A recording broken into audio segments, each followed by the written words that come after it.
Hello, Tubies. I hope you're all doing fantastically fabulous today. I hope everything is going great for you. Apologies for the outside world. It's very warm in here.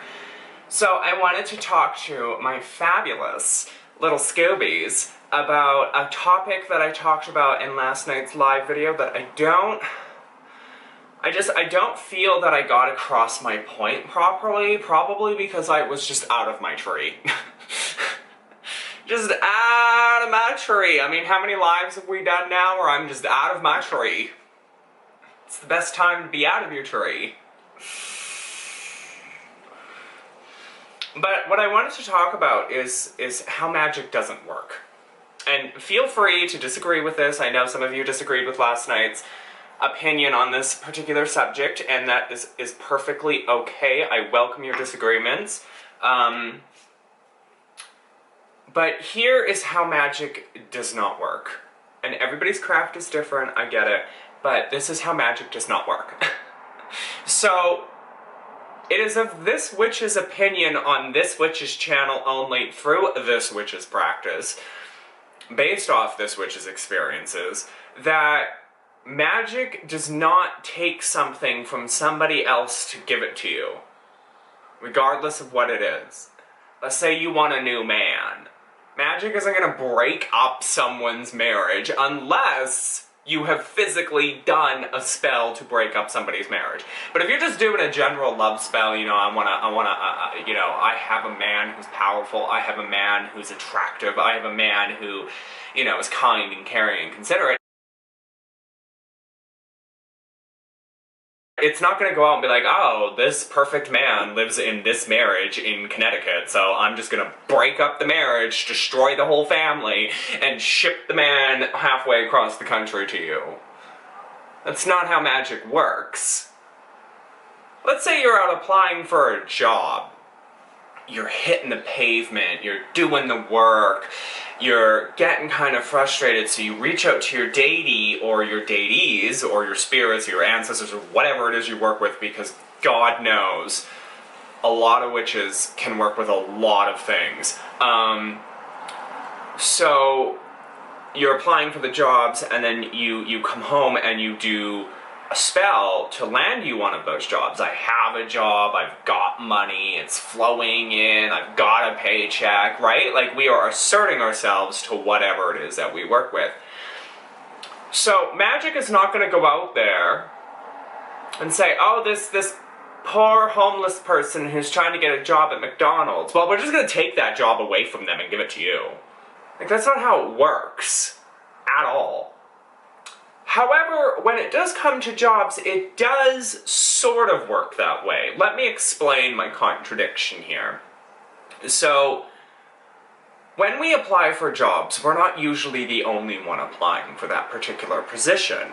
I mean, let's say you're an accountant. Well, you're not the only one probably applying at that firm for you to get the job. There's probably 30 other people also applying, trying to get the same position. What magic will do, at least it really does depend upon the spell. It really, really does, and the type of entities you're working with, but let's just be general here.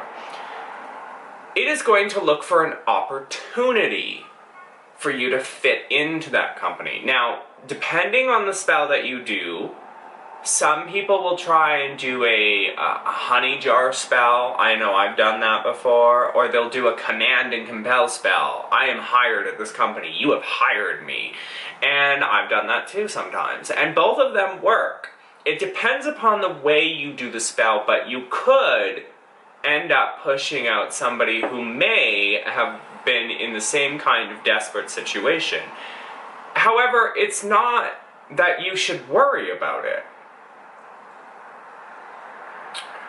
Magic isn't going to tell you, hey, Sally, who really needed this job at this accounting firm because her husband just left her and now she's a single mother of 3, barely surviving on anything, really needed this job, but guess what, we're going to give it to you. That is not, like, magic isn't going to tell you that.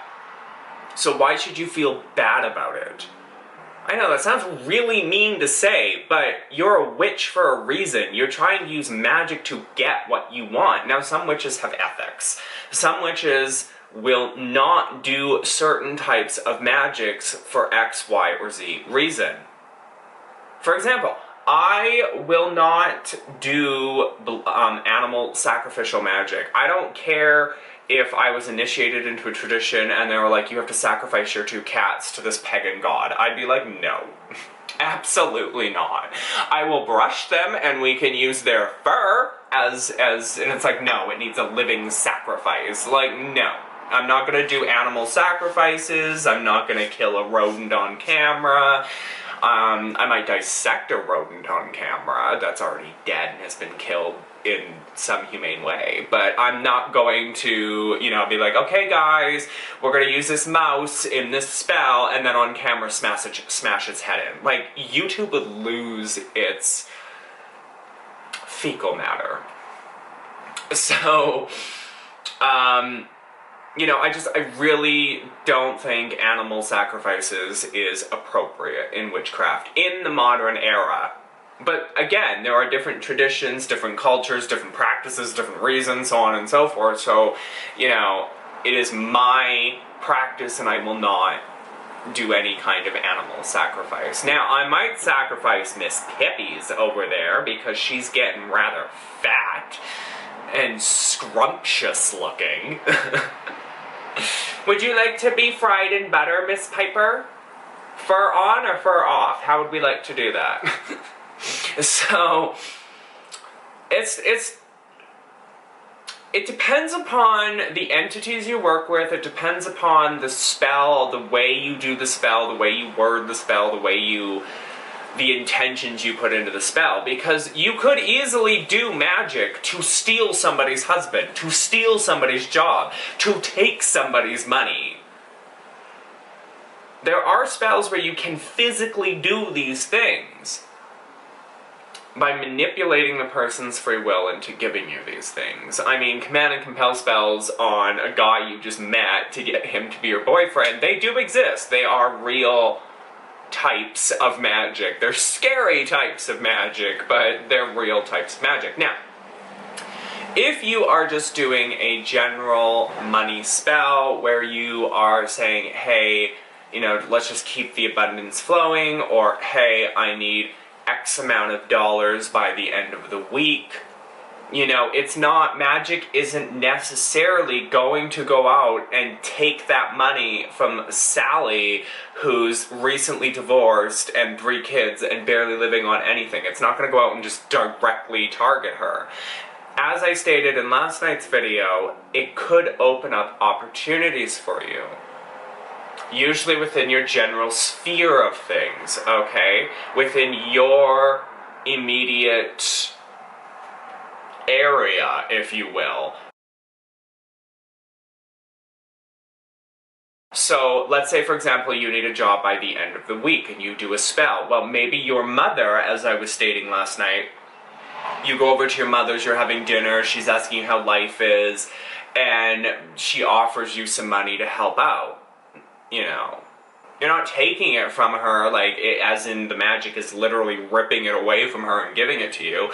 It's that the magic has provided an opportunity. Now, she might not give you all the money that you're looking for, but it has provided you an opportunity.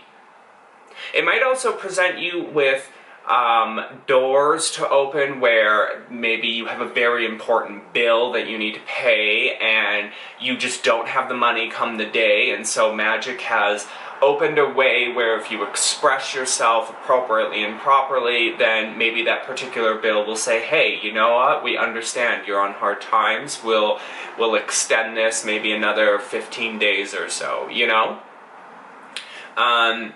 It's just the little opportunities of how to manipulate the situation in your favor that magic will present to you.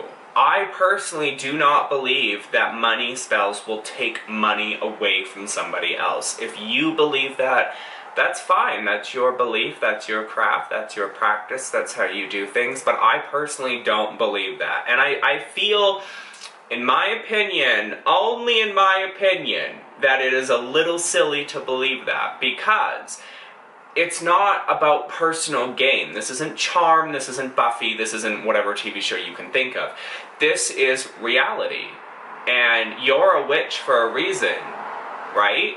We deal with situations in the way we see fit. Now, everybody has their ethics, everybody has their opinions on what they can and can't do or what you should and shouldn't do, and that is perfectly reasonable and fine. I just wanted to share my thoughts and my opinions in a less out of my tree kind of way, and hope that it makes a little bit better sense for those who might be new and might be thinking, do I need to have all these ethics, and do I need to think in this way? Do I need to process things in this way? And then they can figure it out for themselves, right? Okay, so my camera's about to shut off, so I have one more video coming, and then, yeah, I'm gonna upload them, and I'm gonna wait for all of your fabulous responses, okay? So until next time, my fabulous little Scoobies.